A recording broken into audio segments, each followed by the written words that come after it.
तर इथे आपला ओरिओ बिस्किटचा केक तयार आहे आणि दिसायला तर सुंदर आहेच, पण चवीला पण अप्रतिम आहे। तर वेळ न घालवता रेसिपीला सुरुवात करूया। आज मी ओरिओ बिस्किटचा केक बनवणार आहे। तर त्यासाठी 4 बिस्किट पुडे घेतलेत। एक बिस्किट पुडा 120 मिलीचा आहे।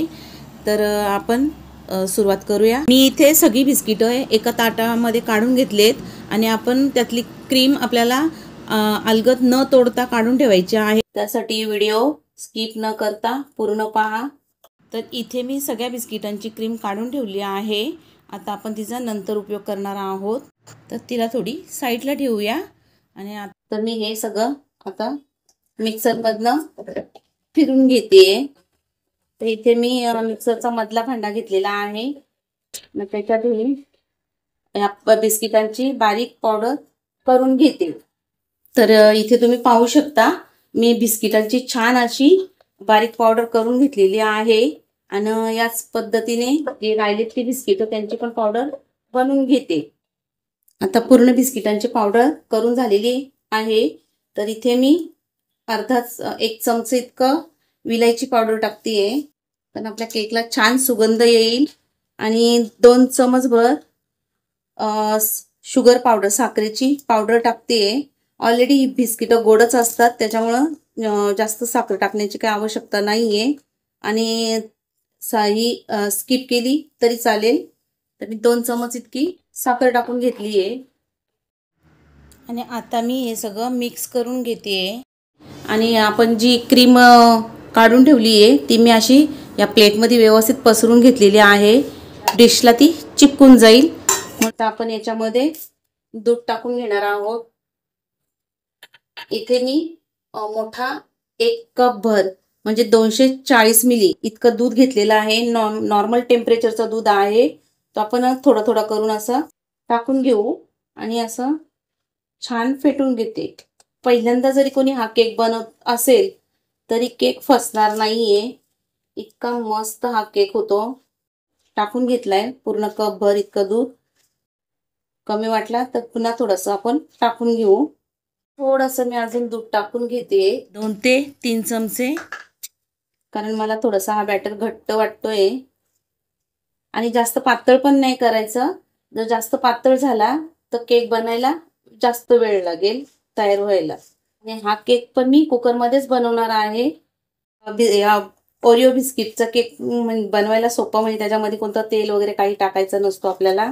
इथे परफेक्ट आपला बॅटर तयार झालेला आहे, म्हणजे 1 कप आणि 2 ते 3 चमचे परत मी दूध टाकलेला आहे। तर हा बॅटर तयार आहे। तर आपण हा थोडा मी साईडला ठेवते। ज्या भांड्यात केक बनवायचा आहे त्याला आधी मी ऑइल लावून घेते। आधी भांड्याला पण मी व्यवस्थित असं आपल्याला ऑइल लावून घ्यायचं आहे। ऑइल किंवा घी, तूप तुम्ही लावून घेऊ शकता। आणि नंतर मी हा बटर पेपर घेतलेला आहे, बरोबर हे राऊंड कट करून घेतलेला आहे आणि त्या बटर पेपरला पण मी ऑइल लावून घेते। मध्ये बनवताना मी या कुकरची रिंग पण काढून ठेवते आणि शिटी पण आपल्याला काढून घ्यायची। हा 5 मिनिटं मी गॅसवर गरम करायला ठेवते।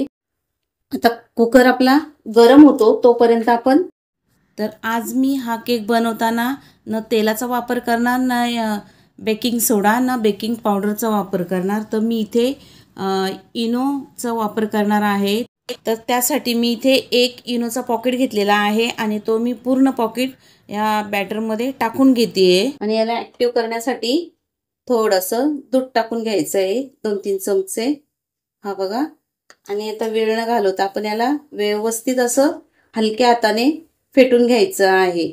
अशा एकदम सोप्या पद्धतीने आणि झटपट असा हा ओरिओ बिस्किटचा केक तयार होतोय। असं व्यवस्थित फेटून झाला की आपण ऑलरेडी गॅसवर कुकर गरम करायला ठेवलेला आहे। कुकर आधी गरम झाला आणि मग आपण हा केक बनवायला ठेवला, त्याला जास्त वेळ लागत नाही। केक 20 ते 25 मिनिटांमध्ये तयार होतो। आणि आपण भांडा कसं घेतो त्याच्यावर पण आहे। कधी कधी जर भांडं थोडं जाड असेल तर जास्त वेळ लागतो। पाहू शकता तुम्ही, या पद्धतीचा बॅटर आपल्याला केकसाठी पाहिजे। तर आता आपण ह्या ऑइल केलेल्या भांड्यामध्ये काढून घेणार आहोत. आणि पहिल्यांदा जरी कोणी हा केक अशा पद्धतीने बनवला तर अजिबात फसणार नाही आहे, एकदम परफेक्ट होणार. इतकी सोप्या पद्धतीने मी ही रेसिपी दाखवत आहे. इथे मी सगळा बॅटर व्यवस्थित भांड्यामध्ये टाकून घेतला आहे. आणि बॅटर टाकून झाल्यानंतर असा 1 ते 2-3 वेळा असा टॅप करायचा, म्हणजे याच्यामध्ये जे एअर्स बबल तयार झालेले असतील ते निघून जातील आणि केक आपला एकसारखा तयार होईल. इकडे आता मी कुकर गॅसवर 5 मिनिटासाठी गरम करायला ठेवलेला आहे. याच्यामध्ये ह्या कुकरमध्ये मी ही स्टँड ठेवते आणि स्टँडवरती हा भांडा ठेवून आपण कुकरचं झाकण लावून गॅसची फ्लेम एकदम बारीक करून अर्धा तासासाठी ठेवून देऊया. 20 ते 25 मिनिटानंतर आपण एकदा चेक करणार. इकडे आपला आता केक होतोय, तोपर्यंत आपण हा केक आपला एकदम अजून रिच दिसला पाहिजे म्हणून मी इथे त्याला चॉकलेट सिरप बनवून घेते. त्याच्यासाठी मी इथे 4 चमचे कोको पावडर घेते आणि 4 टेबलस्पून इतकं मी कोको पावडर घेतलेली आहे. वजनी प्रमाण त्याचं 20 ते 25 मिली इतका आहे कोको पावडरचं. आणि त्याच्यामध्ये आपण हा 1 पाव म्हणजे 250 मिली इतकं दूध टाकून घेणार आहोत. 1/4 इतकी मी साखर टाकून घेते, पावन कप. आणि हे आपल्याला व्यवस्थित असं मिक्स करून घ्यायचं आहे. आणि ही कोको पावडर लवकर मिक्स होत नाही, ती दुधावर वरच तरंगून राहते. त्याच्यामुळं तिला व्यवस्थित मिक्सरच्या सहाय्याने मी एकजीव करून घेते आहे. पूर्ण वर जी तरंगली आहे ती पूर्ण दुधामध्ये मिक्स झाली पाहिजे. या पद्धतीने मी तिला मिक्सरने फिरून घेते. 25 मिनिटं झाली आहेत. आपण जरा कुकर खोलून बघूया. केक बऱ्यापैकी झालाय, साईडला झालाय, पण मध्ये थोडं व्हायला बाकी आहे. आपण अजून 5 ते 10 मिनिटाला ठेवूया. केक होतो तोपर्यंत कोको पावडर मिक्स करून घेऊ. आणि व्यवस्थित मिक्स झाली आहे. आता आपण तिला गॅसवर ठेवून देणार आहोत. तुम्हाला पाहिजे तर तुम्ही चॉकलेट कंपाऊंड किंवा डेअरी मिल्क घेऊन पण बनवू शकता. आता आपण तिला साईडला ठेवूया. तर इथे आता 10 मिनिटं अजून झालेले आहेत. आपण केस उघडून बघूया. एकदम मस्त असा आपला केक झालेला आहे. आणि मी ही टूथपेक टाकून बघते, तुम्ही पाहू शकता एकदम क्लीन निघते. तर आता आपण गॅसवरनं खाली उतरून झाकण लावूनच मी अजून 5 मिनिटाला असंच खाली ठेवून देते.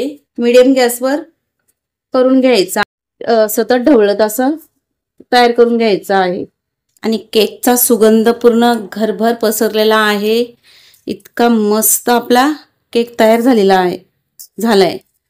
आता आपण त्याला अजून रिच करण्यासाठी हा चॉकलेट सिरम बनवून घेऊ. आपण ह्या कोको पावडरच्या सिरममध्ये चिमटीभर, ह्या 2 बोटांच्या चिमटीमध्ये बसेल इतकं मीठ टाकून घेऊया. आपण ह्या बॅटरला एक उकळी येईपर्यंत गॅसची फ्लेम फास्ट करायची. आणि उकळी आली की गॅसची फ्लेम कमी करून आपण याला सतत हात चालवत करून घ्यायचं. आता मी याच्यामध्ये पाव चमच इतकं व्हॅनिला एसेन्स टाकून घेते. आणि हे पण आपल्याला व्यवस्थित मिक्स करायचं आहे, म्हणजे छान आपला व्हॅनिला फ्लेवरचा चॉकलेट सिरप बनवून होईल. तुम्ही इथे पाहू शकता छान याला उकळी आलेली आहे. आता मी याच्यामध्ये टाकण्यासाठी अर्धा चमचपेक्षा पाव चमच इतका मी कॉर्नफ्लॉवर घेतलेला आहे. आणि त्यात टाकण्यासाठी आपण 1 ते 2 चमचे इतका आपण याच्यामध्ये दूध टाकून घेणार आहोत. आणि छान आपल्याला मिक्स करून घ्यायचं आहे.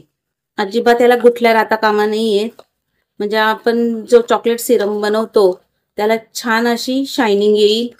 आणि आपण हे गॅसची फ्लेम एकदम बारीक करून घ्यायची आणि टाकून घेणार आहोत.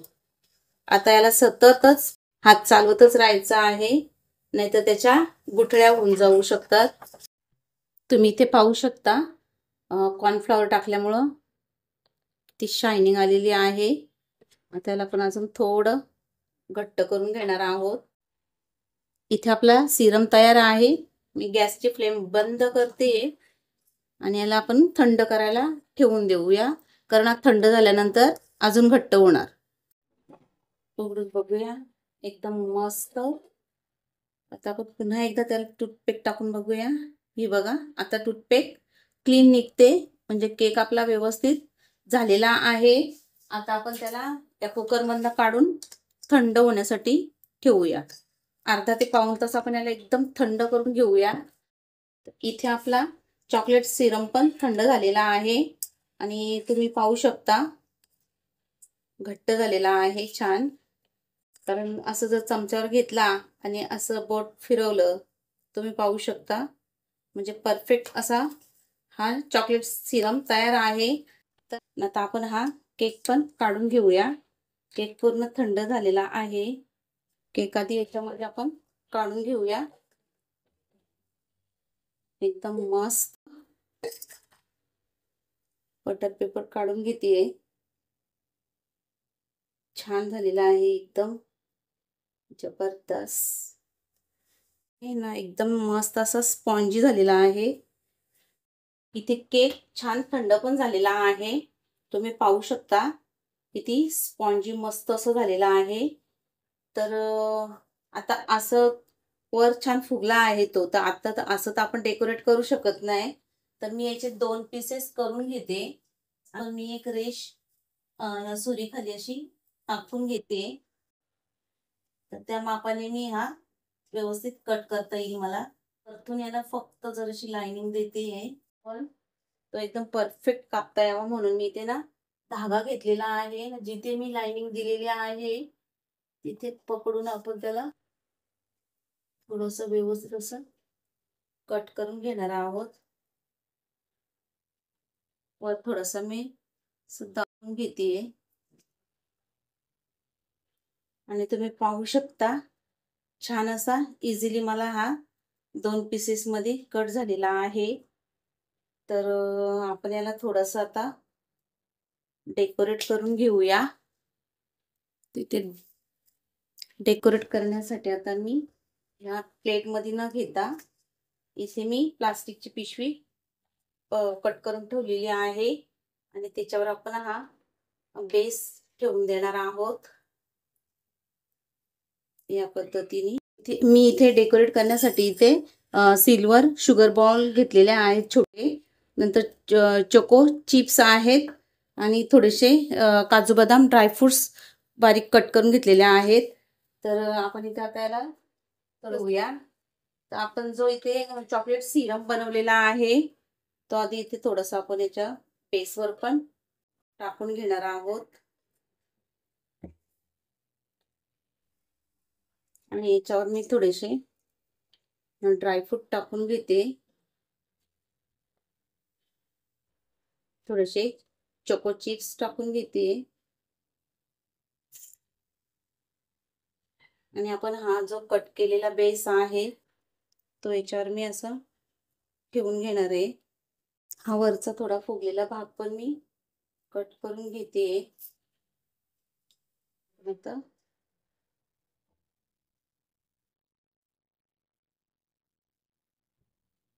छान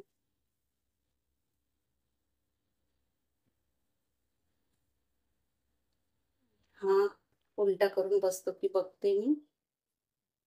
हा म्हणजे जी फुगलेली बाजू होती ते आपण ही आतमध्ये ठेवून दिली आहे. आता याच्यावर मी आता ह्या केकला आपण राऊंडला हे चॉकलेट चिप्स आहेत ते व्यवस्थित असे लावून घेऊया. त्याचं थोडंसं लुक रिच वाटेल ना. आता आपण याच्यात हे थोडेसे काजूचे बदामाचे काप थोडे थोडे टाकून घेणार आहोत. सिल्वर बॉल घेतलेले आहेत शुगर बॉल ते थोडेसे टाकून घेऊया. मला छोटे पाहिजे होते, ते छोटे अवेलेबल नव्हते. आता आपण जी बिस्किटातली क्रीम काढून ठेवली होती ती आता आपण अशी या पद्धतीने मी सगळी क्रीम लावून घेते. आता पुन्हा आपण ह्या 2 इंचावरती ही क्रीम अशी लावून घेणार.